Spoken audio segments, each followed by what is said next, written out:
Hey guys, welcome back. We're continuing to look at compound inequalities.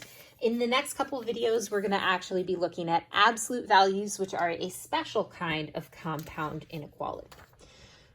Remember, we are still making sure that we are always trying to make true statements. So looking at a compound or at an absolute value inequality, I have two absolute value inequalities set up here that look very similar. So I have x minus 1, the absolute value is greater than 2. And so if I'm thinking about how to interpret this, we remember back to absolute value in one variable, that it's a distance. So this is the distance between x minus 1 and 0 is more than 2. Okay, so I've got some number line here. Here's 0. And so the distance between x minus 1 and 0 is more than 2. So that means that I've got like 2 here and negative 2 here, because the distance, this has a distance of 2 and this has a distance of 2, right? So I'm looking at a number line where I have 0 in the middle, and it goes from negative 2 to 2. And what's going to make a true statement here is if x minus 1, so this is a number line for x minus 1, is outside of this, okay? So the distance between x minus 1 and 0 is more than 2. So if it's in here, if x minus 1 lies between negative 2 and 2, it's not going to make a true statement, right? So if x minus 1 equals 0, this is not going to be true. So if I plugged 0 in here, 0 is not greater than 2, so that would make a false statement. So I now have a number line for x minus 1, but let's kind of think about this. So I have now something that's a little bit confusing. So now I'm going to take this and I'm going to say, let's divide this into two pieces. So let's look at the left and say, let's start with the right. So I'm going to say from the right, I get x minus 1 is greater than 2. Okay, so that looks just like what I have up here. I'm also getting this, right? X minus 1 is less than negative 2. And when I'm thinking about this, how do I end up with an inequality that looks like this, that's a compound inequality? And the answer is that I want something that is inclusive. If x minus 1 meets this criteria or this criteria, I get a true statement. So that means that this is going to be an or situation. So sometimes you'll hear people say things. This is something that I've often said, greater. So if I have the absolute value on the left, I end up with a greater, but I'd really rather think of it in this terms. So then I'm going to go through and I'm going to solve this and I get, all right, so I'm going to add 1 and I get x is greater than 3 or x is less than negative 1. Put those together on a number line. So I have negative 1, 0, and 3. So if I put that all together, I have x is greater than 3 or x is less than negative 1.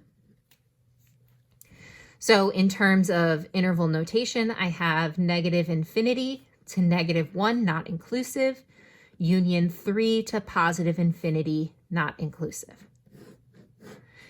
So when I'm looking at this, we're starting with the distance definition to get me down to this separation. Let's look at what happens if I have a less than instead of a greater than. So we've got this one little symbol here that's changing and what effect that has. So over here, I have the distance between x minus 1 and 0 is less than 2. Let's draw a picture of this. So again, I have 0. So I want the distance to be less than 2. So a distance of 2 would bring me all the way up to 2 on the positive side. And a distance of 2 to the negative would give me 2 on the negative. Now, what I'm looking at here is the distance is less than. So that means anything in here is going to make a true statement. So now I'm looking at values between -2 and 2, making x minus 1 a valid number. Okay, so I'm now going to kind of separate this, or I'm now going to write this. So I've got -2 is less than x minus 1 is less than 2. So I can write it in this way. Another way I could think about this is that I have greater than -2 and less than 2. So greater than -2 and less than 2. Or I can write it like this. So I'm looking at my picture and I'm writing a compound inequality. So now I'm actually going to separate this and solve it. So I have -2 is less than x minus 1 and x minus 1 is less than 2. Adding 1 to both sides, I get -1 is less than x and x is less than 3. So I have -1, 0, and 3. This is now an x number line. So looking at this, I have from -1, so this is x is greater than -1, x is less than 3, and I want the overlap. So that's going to be right here. So that becomes -1 is, or from -1 to 3, both not included. We will sometimes see this written as less than. So great or less than is kind of my trick that I use sometimes. But another thing that I want to use to kind of follow up is that I want to just like test a number in this region and this region to see if it works in my original problem. So let's go with -4. So -4 is over here. So let's check this. The absolute value of -4 minus 1, is that greater than 2? So that becomes the absolute value of -5 is greater than 2, which becomes 5 is greater than 2. That works. And over here, a number on this side, let's go with 10. 10 is over to the right of 3. So I get the absolute value of 10 minus 1 is greater than 2. That gives me the absolute value of 9 is greater than 2. 9 is greater than 2. That is a true statement.